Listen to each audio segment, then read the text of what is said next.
टाटा का नाम जिस भी प्रोडक्ट के साथ में जुड़ जाता है, ट्रस्ट वहाँ ऑटोमेटिक बन जाता है। Same situation Tata mutual funds के साथ में भी है। म्यूचुअल फंड इंडस्ट्री में भी अब टाटा काफ़ी तेज़ी से आगे बढ़ रहा है। तो आज इस वीडियो में हम टाटा के टॉप 3 फंड्स की बात करेंगे जो कि आने वाले समय के लिए काफ़ी बढ़िया चॉइस हो सकते हैं। तो चलिए बिना समय गवाए वीडियो शुरू करते हैं और बात करते हैं नंबर 3 फंड की, जो कि है टाटा डिजिटल इंडिया फंड। पिछले 2-3 साल पहले तक ये फंड अपने विस्फोटक रिटर्न्स की वजह से काफ़ी ज़्यादा चर्चा में था, लेकिन पिछले 2 साल से सभी आईटी स्टॉक्स परफॉर्म नहीं कर पा रहे हैं। सो इस वजह से ये फंड भी थोड़े कम रिटर्न्स बना कर दे रहा था। हालांकि अब उम्मीद है कि आने वाले 3-4 साल में आईटी स्टॉक्स काफ़ी अच्छा कर सकते हैं, जिसका सीधा बेनिफिट इस फंड को भी मिलेगा। Tata digital India fund IT based एक सेक्टर फंड है जो कि 28 दिसंबर 2015 को लॉन्च हुआ था। इसका benchmark index Nifty IT TRI है, जबकि फंड का लेटेस्ट AUM 10,204 करोड़ रुपीज़ है। मतलब कि काफ़ी ज़्यादा निवेशकों ने इस फंड में पैसा लगाया हुआ है। फंड के डाइट प्लान का एक्सपेंस रेशो 0.37% है। अगर स्कीम के फंड मैनेजर्स की बात करें तो इसे 2018 से मिसेस मीता सेठी मैनेज कर रही है। फंड के रिटर्न्स की बात करें तो यदि इस फंड में 5,000 रुपये की मंथली SIP 5 साल पहले स्टार्ट की गई होती तो आज टोटल इन्वेस्टमेंट 3 लाख रुपए का होता, जिसकी करंट वैल्यू लगभग 6 लाख रुपए होती। वहीं सेम पीरियड के लिए यदि 1 लाख रुपए लमसम इन्वेस्ट किए गए होते तो आज उसकी करंट वैल्यू लगभग 3.5 लाख रुपए होती। फंड के रोलिंग रिटर्न्स की बात करें तो फंड ने लास्ट 7 ईयर्स में 27.90% के रिटर्न्स बनाए हैं, लास्ट 5 ईयर्स में 28.77%, लास्ट 3 ईयर्स में 15.55% के रिटर्न्स बना कर दिए हैं, जबकि लास्ट 1 ईयर में 39.98% के। इम्पोर्टेंट बात यह है दोस्तों कि फंड ने लास्ट 7 ईयर्स में आईटी फंड्स में नंबर 1 रैंक हासिल की है। साथ ही फंड के रिटर्न्स सभी टाइम होराइजन में बेंचमार्क और कैटेगरी एवरेज से भी बढ़िया रहे हैं। इस तरह पिछले 7 सालों से फंड के एवरेज रिटर्न्स 28% के अप्रॉक्स रहे हैं, बावजूद इसके कि पिछले 3 साल से पूरा आईटी सेक्टर ही मंदी का सामना कर रहा है। फंड के रिस्क रेशियोज की बात करें तो इसका अल्फा 4.60% है। अल्फा रेशियो ये बताता है कि फंड अपने बेंचमार्क से कितने अधिक रिटर्न्स बना कर दे रहा है। बीटा की बात करें तो ये 0.89 है। बीटा रेशियो ये बताता है कि फंड कितना वॉलेटाइल है।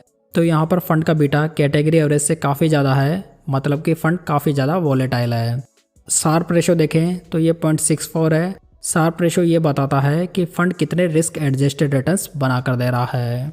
फंड के पोर्टफोलियो में 5 सेक्टर्स के 34 स्टॉक्स मौजूद हैं। पोर्टफोलियो का एलोकेशन आप यहाँ पर देख सकते हैं।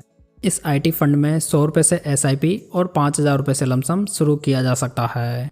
दोस्तों सेक्टर फंड होने की वजह से यहाँ पर रिस्क की मात्रा थोड़ी ज़्यादा रहती है। सो सेक्टर फंड का चुनाव करते समय ये पॉइंट आपको ज़रूर ध्यान में रखना चाहिए। चलिए आगे बढ़ते हैं और टाटा के सेकंड बेस्ट फंड की बात करते हैं, जो कि है Tata mid cap growth fund. ये फंड एक मिड कैप कैटेगरी का फंड है, जिसके डाइट प्लान ने अपने लॉन्च से 21.89% के बढ़िया रिटर्न्स बना कर दिए हैं। फंड का benchmark index Nifty mid cap 150 TRI है, जबकि फंड का लेटेस्ट AUM 4,194 करोड़ रुपीज़ हो चुका है। फंड के डाइट प्लान का एक्सपेंस रेशो 0.73% है। फंड मैनेजर्स की बात करें तो इसे मिस्टर सतीश चंद्र मिश्रा 2021 से मैनेज कर रहे हैं। फंड के रिटर्न्स देखें तो यदि इस फंड में 5,000 रुपये की SIP 10 साल पहले शुरू की गई होती तो आज टोटल इन्वेस्टमेंट 6 लाख रुपए का होता, जिसकी करंट वैल्यू लगभग 19,38,000 रुपये होती। जबकि सेम पीरियड में 1 लाख रुपए के लमसम की करंट वैल्यू लगभग 6.5 लाख रुपए होती। फंड के एनुअलाइज रिटर्न्स देखें तो फंड ने लास्ट 10 ईयर्स में 20.50% के, लास्ट 5 ईयर्स में 29.29% के, लास्ट 3 ईयर्स में 25.22% के, जबकि लास्ट 1 ईयर में 49.19% के बढ़िया रिटर्न्स बना कर दिए हैं।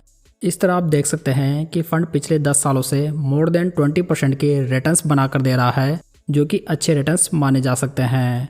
हालांकि ये मिड कैप फंड बेंचमार्क के रिटर्न्स को मार्जिनली बीट नहीं कर पा रहा है, लेकिन फंड के रिटर्न्स कैटेगरी एवरेज से हमेशा ज़्यादा रहे हैं। फंड के रिस्क रेशियोज़ को देखें तो फंड का अल्फा 1.77% है, बीटा 0.87 है, जबकि फंड का शार्प रेशियो 1.48 है। फंड के पोर्टफोलियो में 10 सेक्टर्स के 62 स्टॉक्स अवेलेबल हैं। पोर्टफोलियो एलोकेशन आप यहाँ पर वीडियो पॉज करके देख सकते हैं। इस स्कीम में भी 100 रुपये से SIP और 5,000 रुपये से लमसम शुरू किया जा सकता है।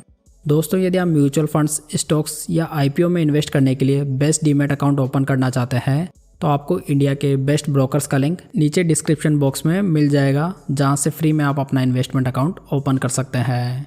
तो चलिए फाइनली बात करते हैं टाटा के बेस्ट फंड की, जो कि है टाटा स्मॉल कैप फंड। ये फंड स्मॉल कैप कैटेगरी से बिलोंग करता है, जो कि कंपैरेटिवली हाई रिस्क कैरी करते हैं। फंड 12 नवंबर 2018 को लॉन्च हुआ था। फंड का benchmark index Nifty small cap 250 TRI है। वहीं फंड का लेटेस्ट AUM 7,868 करोड़ रुपीस का है। फंड के डाइट प्लान का एक्सपेंस रेशियो 0.32% है। टाटा स्मॉल कैप के फंड मैनेजर्स की बात करें तो इसे 2018 से मिस्टर चंद्रकांत पडियार और 2023 से मिस्टर जितेंद्र खत्री मैनेज कर रहे हैं। तो फंड मैनेजर के मामले में फंड काफ़ी स्टेबल दिखाई देता है।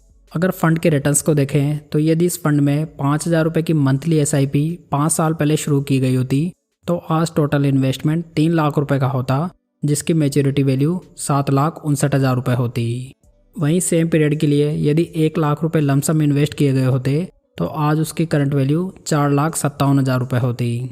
अगर फंड के एनुअलाइज रिटर्न्स पर नज़र डालें तो फंड ने लास्ट 5 ईयर्स में 35.62% के रिटर्न्स बनाए हैं, लास्ट 3 ईयर्स में 27.15%, जबकि लास्ट 1 ईयर में 44.63% के रिटर्न्स बनाकर दिए हैं।